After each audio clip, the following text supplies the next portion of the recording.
Welcome everyone and welcome to today's video. We are doing a track guide around Red Bull Ring for the Formula 3 series. This is in the open setup. I am using the PDS Pro setup here this week, quite a high downforce setup. So of course, lots of you guys out there will be using varying setups here this week, but the principle is pretty much the same. A lap around Red Bull Ring. Consistency is key as always, but outright speed helps. So yeah, it's been a while since I've done one of these, so hopefully you enjoy. Track temperature was 40 degrees. It's going to be quite hot here this week, I think, because as I'm recording this, iRacing bases the track temperatures on the time of the year it is in real life. So we are at the end of August. It's quite hot. So yeah, as the track temperature decreases, you'll see lap times increase, better straight line speed and more grip in the corners as well. So this is probably the slowest the track will be all week. It may get a little bit hotter as well, but yeah, it's going to be around about the slowest it is all week. But we're going to start off as always with the cockpit view and then a far chase camera angle of the lap time that I did, which is a 1:24.6. And then we're going to analyze that lap and pick out some points of areas of the track that you need to be careful of and how I managed to do that time that I did. So yeah, hope you guys enjoy it. Hope it improves your lap times. Remember to hit that like and subscribe button. Turn those notifications on. Feel free to leave me a comment below and let's get into it.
So guys, that was the lap 1:24.6 in cockpit and far chase camera angle. Hopefully you've got a good gauge of how I made it round there in that time.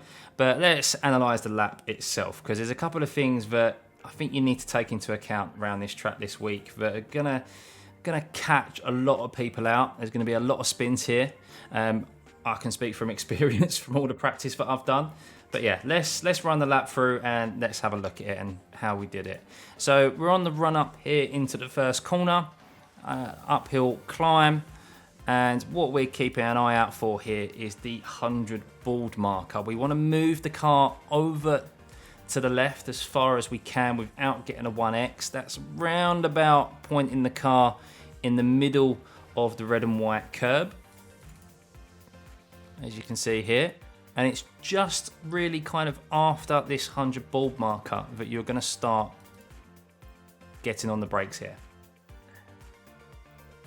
And what you want to be doing is keeping the car straight, opening up this corner past the 50, and then this is a very essential corner. I don't think there's a more important first corner on any of the tracks on the rotor, because this sets up the whole run down into obviously the tight third corner, because technically the little kink is turn 2.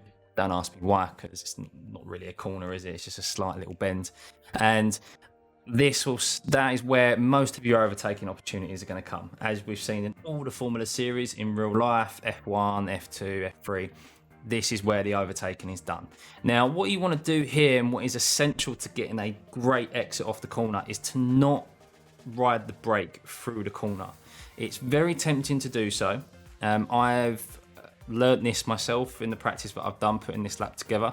And as you can see here, before I've got into the corner, I'm coming off of the brake, because as I get into this corner, hit this apex, I want to be straight on that throttle. So there's an ever so slight little trail brake. That's more of me resting my foot on the brake than anything. And as you can see here, my foot on the throttle is now getting down. Now this yellow sausage curb, we don't want to be touching this if we can avoid it, because it does throw the car off.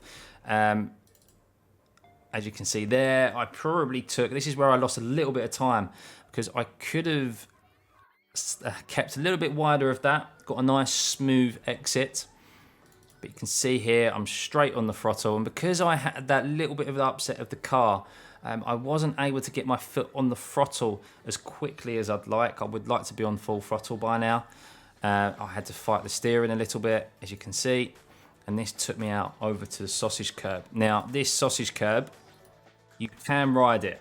I was very lucky not to get a 1X here. Any further over to the left, if this antenna was on this sausage curb, it would be considered a 1X. So what's really good about Red Bull and Spa, where they've got the new incidents or off-track system in place, is you can have a look here at the rules, and it details exactly where the off-track areas are. So you can see here the sausage curb is actually off. So because I've got more than half of my car on the correct side of that sausage curb, I didn't get a 1X. So yeah, something to be careful of there, guys. And of course, if you hit this sausage curb too hard, you're going to lose time and speed running down into this next corner, which is just so important. The exit there makes all the difference, and there is so much lap time to be gained there.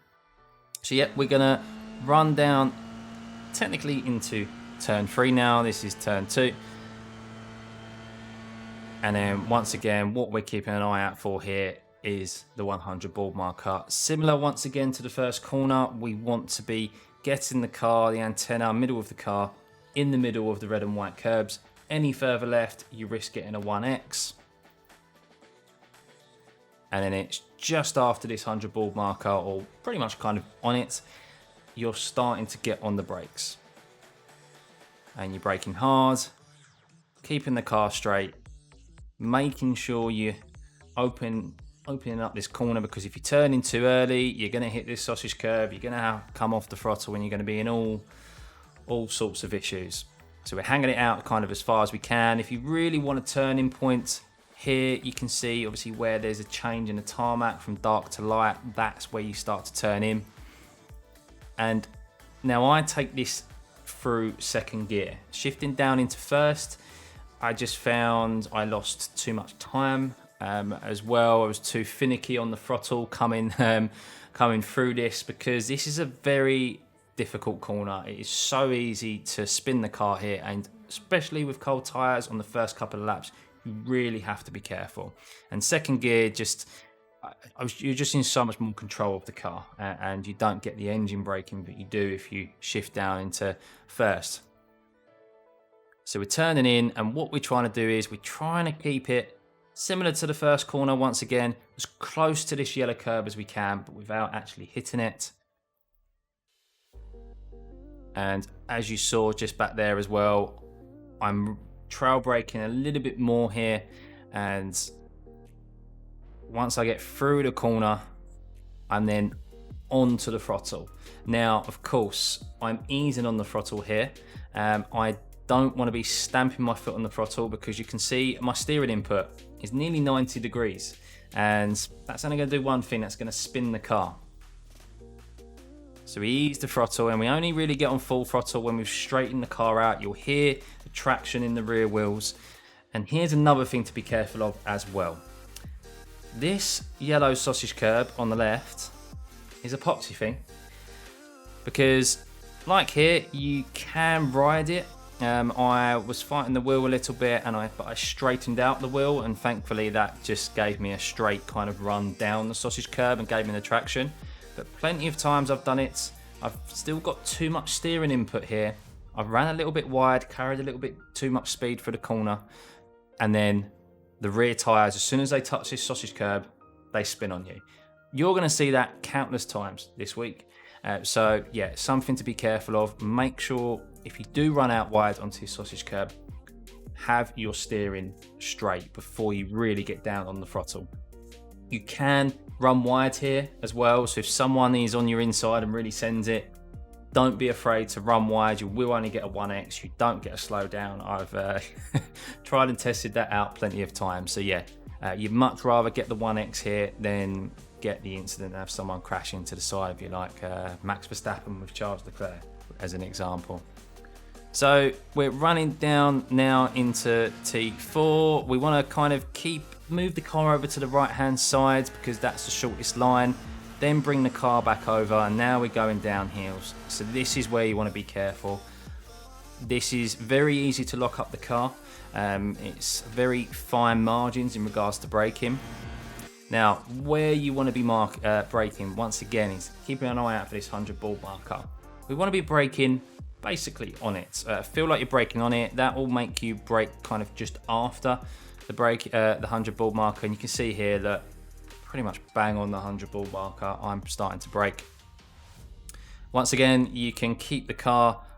I like to keep it kind of not get this as far over as we do with the last couple of corners, because what I've noticed is that if I bring this car too far over, for one, you can get an off track, and two, there's a real loss of traction, and the insides wheel here locks up.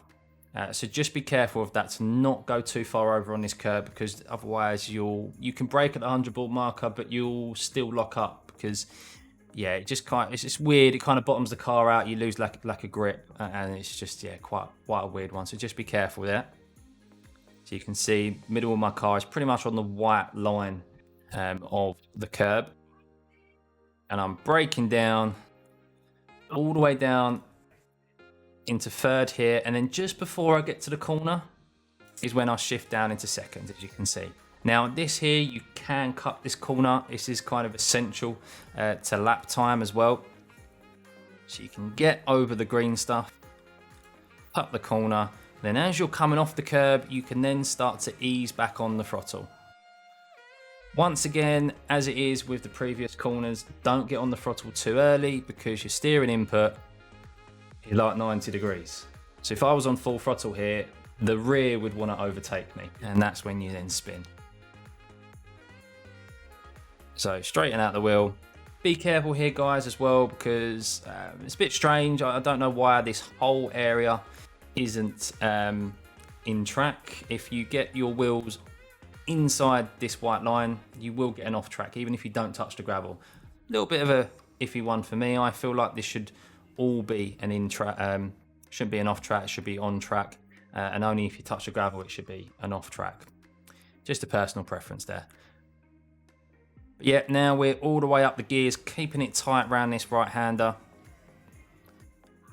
As I said, on that last corner, just be careful. It's downhill, cold tyres, those first few laps. It's very difficult, so easy to spin it, very little grip. And this is pretty similar as well. So this is a very long left-hander. So I'm going to show you how I do this. Some of you may prefer to hold this in the higher gear. I personally prefer to shift down, which we're about to show you. So we're braking on the 50, or as we see here, just before it. But personally, my vision is on that 50 marker, and I'm braking at that point. We then shift down instantly to 4th gear, and we trail brake round here. Now, as I said, I've seen people coast it round here in 4th gear. I feel like the 3rd gear gets the nose turned in a little bit more, and you get more acceleration out of the corner, because the setup that we're using is quite high in downforce, and we can trust the grip, especially when you've got the grip in those tyres and the temperature in those tyres. And you can see here, as we get as the red and white curb starts, is when we then start to get on the throttle. Be very careful here, guys, to not get your wheels on this red and white curb. No matter how much grip you've got in the tyres, if you accelerate while your wheels are on this red and white curb, you'll lose traction and you'll spin the car. Speaking from experience. So while we're only down in 3rd gear for a short time, the revs aren't bottoming out or topping out. So it just gets the car turning in better, and then we get more acceleration out of the corner. Straightening up the steering while we go through. Once again, this is about the maximum that you'll get in regards to, without it being an off track. If you get your wheels inside this red and white curb, so pretty much maxing out the green stuff, you will get an off track, so be careful there. Of course, the gravel's on the outside as well, which is very treacherous. Now, we run down to the next corner, and what we're keeping an eye out for here is the end of these curbs, where the tarmac starts. So as you can see here, this is where you then want to start braking. So it's as the curbs ends, you can see here, the green stuff meets the track, and then you shift down into 4th, and we want to keep it tight around here. Very important. It's so easy to lose about 3-4 temps if you run wide here and then down into the last couple of corners. Once again, this can be a good overtaking opportunity here as well if someone runs wide, or if you're kind of on their behind and in their draft. Same principle. We're keeping it tight. Try and avoid the red and white curb if you can, because it's similar to the last corner. If you accelerate while you're on it, you can spin. This corner, I cannot stress enough, on the first couple of laps, you cannot get your foot down on the throttle as early as you can in this instance. I am getting my foot down on the throttle as I reach the red and white curbs. I've got a lot of grip in my tyres at this point. I've run quite a lot of laps. So with the higher downforce setup, the grip is there to just whip the car around this section. If I was to do this on the first couple of laps with more fuel and colder tyres, I spin it every time. So you have to wait longer to round about here, around halfway through the corner of this red and white curb is when you then start to get down on the throttle. Because, as I said, you just spin the car. But in this instance, this is obviously fastest lap. As soon as you hit the red and white curb, even before it, as you can see, really trust it, trust the grip, trust the downforce, You can use the runoff here all the way, travel the car down this rumble strip, covering as little track as possible, and then went down into the last couple of corners. So this corner these last couple of corners are real good fun because you just throw the car into the corners. As with all the previous ones, it's still very easy to spin it. First couple of laps, I know I keep repeating it, but just be easy throwing the car in here. It's more of coasting it round the first couple of laps until you get the temperature in those tyres. But what we're keeping an eye out for is the 50 board marker. As you can see, we're braking, we give a dab of the brakes and we shift straight down into 5th. And then we're trail braking round this corner, and then as we hit it, we're back on the throttle. You can cut it a little bit, don't cut it too much because otherwise the car bottoms out and your exit is completely off and you'll run severely wide, risking a 1X and a potential slowdown. And then all this area you can use. Don't be afraid. They've been really generous here, iRacing, in all fairness. You can use all of this green stuff. Really run it wide. And then this is, once again, a very important corner. The first and last corner are probably the most two important corners on this track, and there's very few of them because this last corner is very easy to get a slowdown. It's kind of punishable. I see why they've done it, but if you could be having a good race, a good lap time, and you can just get a slowdown, and you'll see lots of people do this here this week. So we're on full throttle, and your braking marker is the end of the red and white strips on the left hand side here, where the grass starts. That's what you're looking for to start braking as this kind of comes into your vision. Shifting down into 4th, still hanging it out wide because you want to open up the corner as much as you can. Turn in. You can take a little bit of this yellow curb, try and avoid it as much as you can, but it's not as punishable as the others around the track. And then, as you see with the throttle inputs, as we hit the curb, we're getting on the throttle just as the car kind of dips down. It's really satisfying, actually. When you nail it, it does feel good. And then making sure that you keep your right wheels inside of the green and white rumble strip. If you move over, you will get a 1X. If you move further over and you're on this red stuff, you will get a slowdown. I think even if you're like kind of, it's very fine margins from a 1X to a slowdown. And if you get that last corner wrong, you could be having a great race, you can make a good start, and that slowdown is just going to absolutely kill you. So just be careful there, guys. Run the car all the way down the strip, down the end of the curb, and then across the line.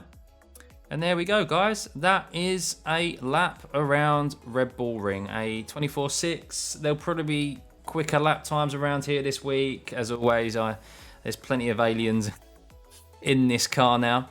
But it's going to be a great track here this week. It's a proper Grand Prix circuit.